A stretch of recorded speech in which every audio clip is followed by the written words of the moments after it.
Recently, I found myself reminiscing to when I started doing astrophotography almost 14 years ago, can you believe it? And it's been a wild ride, and at the time the tech was not quite up to the standards that it is right now, and I really started with equipment that wasn't meant for astrophotography. And I thought I could rank the equipment that I used on a tier ranking list, and starting for today with my mounts. And if this is a fun kind of video that you like, I could also go through the cameras that I used, the scopes that I used, and also kind of like rank them, and just so you see what I've been through and what material I've been using across the years.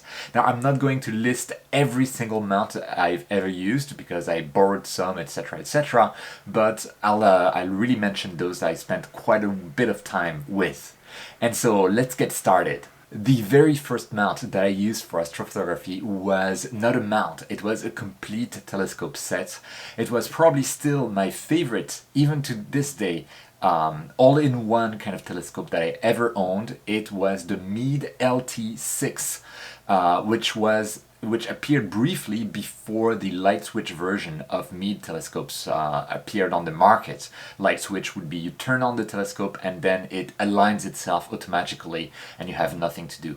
LT was a much more primitive kind of thing, but still was go-to, and it had surprisingly good motors and gears and worms and mechanics to point the telescope and track the target quite precisely, which is why I really made my start with that telescope. We can see it here on the top right, the Meade LT6. I don't believe it's made or sold anymore, which is a shame because I really enjoyed it.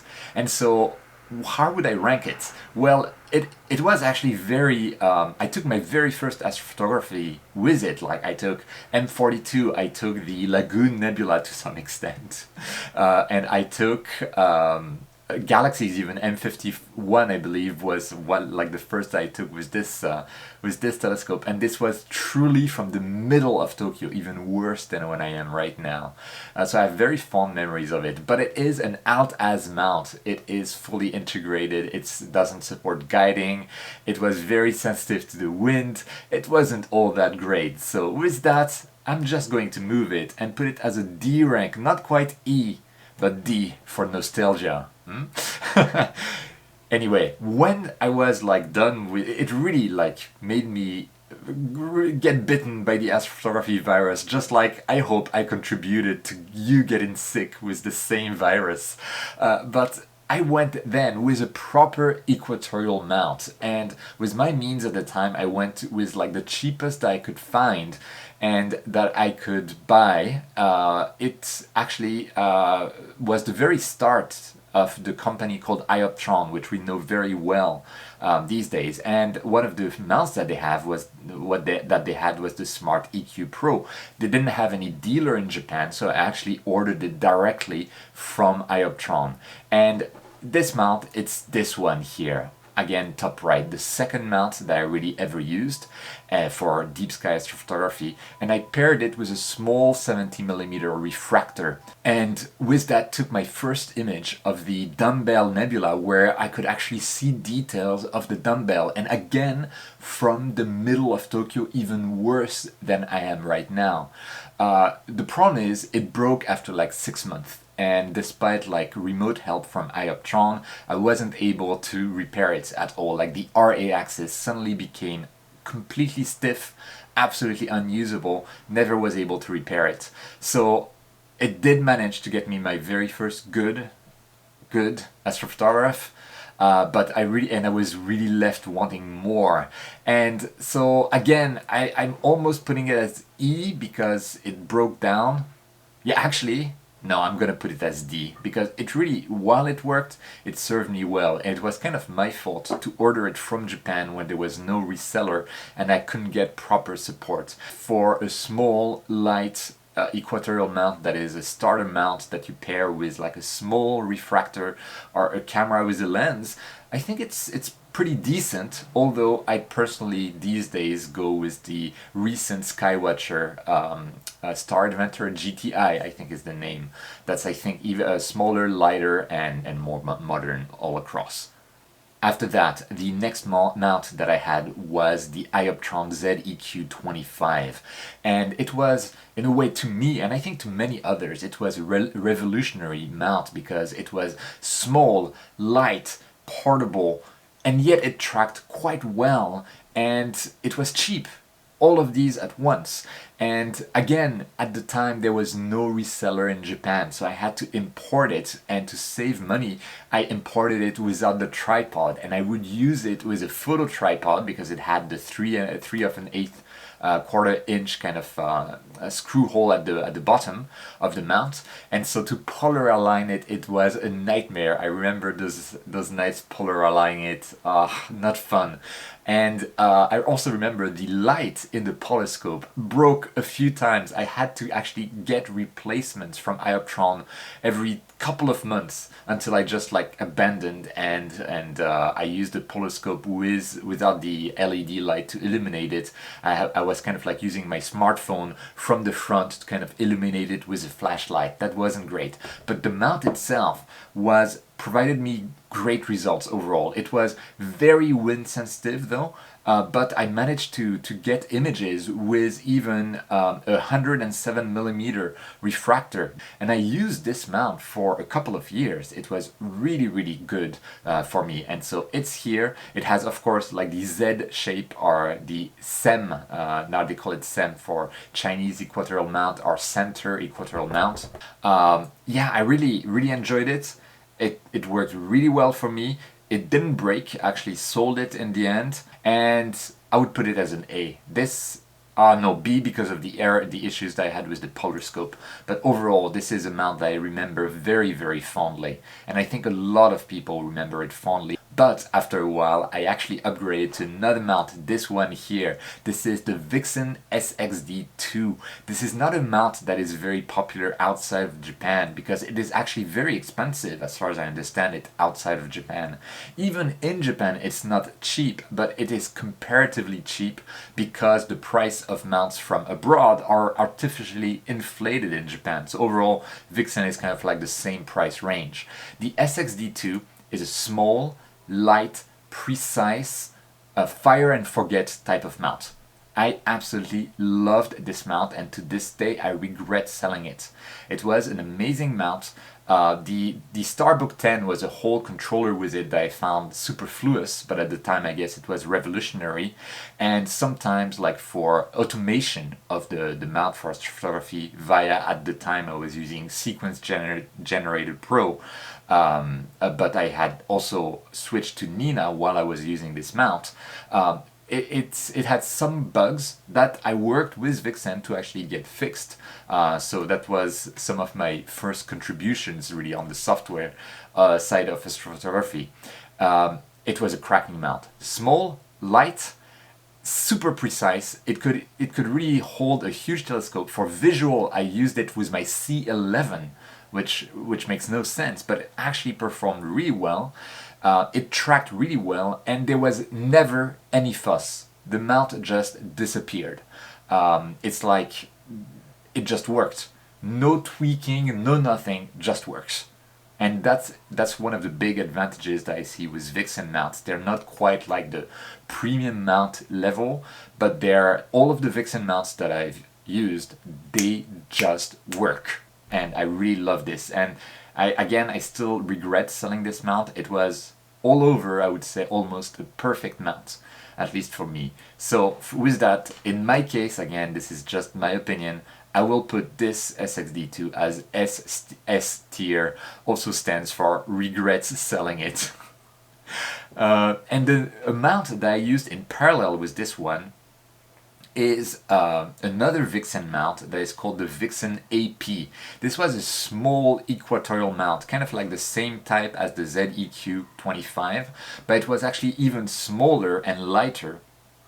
And it came by default as a manual type of mount.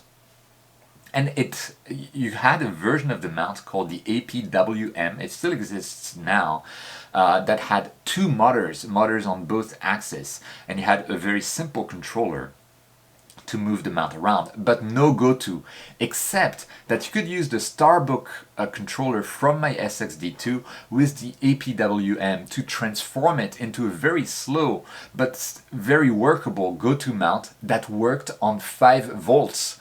It was really weird, really interesting, and a complete missed opportunity by Vixen.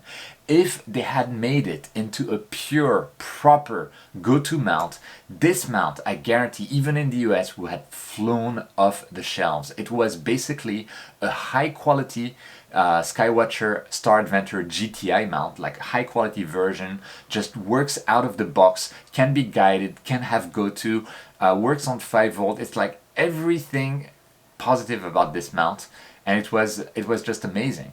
And I don't understand why Vixen made the decision to turn it into a non-go-to mount, and it was really a shame that they did that. I had some fun trips to like dark areas with this mount, and I remember it fondly, so I am going to put it as A tier because it's another one of those mounts, no, actually B tier, because I had to make it work as a go-to mount, and it is really a shame that Vixen didn't make it go-to by default.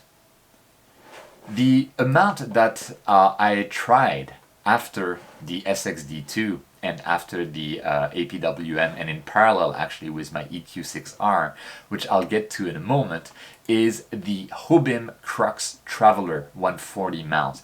This little mount here. My own was white, and I have multiple videos on this mount. I was super excited for it because it is my first, and for the moment only, harmonic drive or strain wave gear mount, which means that it could be used without any counterweights. I even mounted my 8-inch Newtonian from Vixen, the R200SS, on top of that mount, and it was just effortlessly slewing it across the sky without any counterweight. And it was small and tiny and light and super expensive. The problem is it didn't work well. For me, the tracking was terrible. It had jumps in declination and RA. Things were clearly wrong. And the manufacturer just kept telling me like it was my fault. And they basically said like they used the highest quality Takahashi motors, whatever, and that I could not be right. I could not be seeing the issue that I was seeing. It was quite infuriating, actually. They were so confident about their product that they were not going to entertain the idea that the mount had a problem, despite video evidence of the issue. In the end, I actually managed to get the local Japan reseller to take it back and get fully reimbursed for the mount. That was absolutely amazing and a godsend, because this mount was extremely expensive. It was the most I had, even now to this day, I have spent on astrophotography gear, on a single piece of gear, and it was extremely disappointing. And lo and behold, 6 months after I returned the mount, the manufacturer actually came with a recall saying that 1/3 of the mount roughly had been affected by issues that would cause poor tracking and kind of like jumping in drives. Yeah, like seriously, guys, that was very, and you know, this, so one of the things that makes me like, I don't care how good the mounts from Hobym are, I'm not gonna buy from them again simply because of the behavior there. And so this one is probably the only mount in this series that's gonna get an F. I had to return it. I spent hours and hours and hours of clear skies troubleshooting it. It was horrible. Okay, and let's get to the next era of mounts that I used, those 3 mounts on the side, and this is when I decided to go cheap. I decided that the SXD2 was too much for me. I decided I need to sell everything to make some money because I have financial issues, and buy back a Skywatcher for like less than 1/3 of the price. And there were really good promotions on Skywatcher at the time, and so I really got all of these cheap. The AZ GTI super portable mount. It's alt azimuth, but it could be changed to equatorial for a super portable experience. I had also the AZ EQ5 GT, which as its name would imply, could work both in alt-az mode, and I also used it in equatorial mode for the night sky. So I actually released a guide on the channel on how to fine-tune this mount. Once fine-tuned, it was amazing, really small, light, and one of the really nice features of this mount, and something that I forgot to mention about the SXD2, which does the same thing, is that below the rotation axis of our right ascension, it had the batteries and motors, the motors in there, so that you had weight already below the right ascension axis, which makes a big difference because you require fewer counterweights for the same amount of scope that you have on top. And then of course there is the workhorse here, the EQ6R, that I used for quite a while, quite a long time. If you have some time, you may want to click the like button, subscribe button, leave a comment. It really helps the video out to really release it to more people. And if you feel especially generous, you could even become a channel member, bottom right, the join button, or a Patreon member. All of those videos are possible thanks to my Patreon members.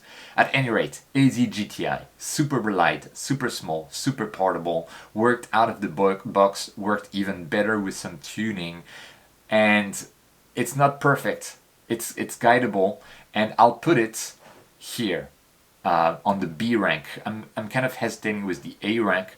I really took it on camping trips, and it worked really well. The reason I'm putting it B is that it's not made for equatorial. It needs to be kind of hacked a little bit. It might have somewhat doubtful guiding, and it's likely that if I were to buy the Star Adventurer GTI, I would want to put it in the A rank. So I'm leaving room for improvement on the AZ GTI. But this is a cracking little mount. It is a cheap mount, and it's really hard to go wrong with it. Going to the AZ EQ5 GT, I'll put it at the same rank, and it's the same reason. It's a cracking, light, small little mount, but it needed a bit of tuning to work in the best way that it potentially could. And yeah, so that's why it makes it to B in my book. It's almost an A, but not quite. And going to the next one, this is the EQ6R. That was my main workhorse for a long time, holding scopes like my 8-inch Newtonian telescope from Vixen. And this mount was overall excellent. And it was easy to tune as well, because you can really take care of the backlash by just adjusting a couple of screws that are on the outside of the mount, which is amazing. It is a bit unwieldy to move around because of its shape, yeah, I mean, but otherwise it's functional, serviceable. It is a trusted mount used by so many astrophotographers out there. It's like a very reputable workhorse, and because it's a Skywatcher mount, you can use it directly with EQ Ascom and Green Swamp server, which is my personal preference, and it works really excellently in that regard. It's not quite the level as my regretted SXD2, so I am going to put this one in the A rank. Really largely the A rank. And now we come to my current mount. I had an Astro slump where I completely gave up on the hobby for maybe a year, and during that time I sold most of my equipment, including any of the remaining mounts that I had here, and I hate myself for it. But I am left with one mount, which is probably I've only used it for 1 year, less than 1 year, but it's been working absolutely flawlessly from the get-go. It just works. It is wind resistant. It is, well, kind of heavy, but actually light for what it is, and it's amazing. It's an amazing mount. I love it. I know that iOptron sometimes has quality issues, so there is lottery going on, but the mount I had, I bought it used, I bought it cheap. It's amazing, and it is S tier, and I would even put it S plus tier because of its wind resistance. It's, for now, clearly the best mount that I've ever used, and I am not sponsored by iOptron in any way, shape or form, just my personal opinion. And that's it. This is the list that we end up with.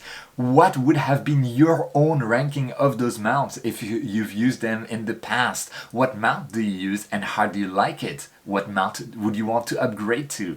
Let us know in the comments down below. It will be super interesting. This was a bit of a long video, but if you like it, again, let me know in the comments. I can do more of those with telescopes and cameras that I've used, or guiding systems even. So many possibilities there, and it's a lot of fun. With that, I'd like again to thank my Patreons for supporting me. It's really, really super important. I wouldn't be able to do these videos without your help, so thank you so much. And for everyone else, thank you so much for watching. Don't forget, whenever you can, to look up at the stars, and I'll see you next time.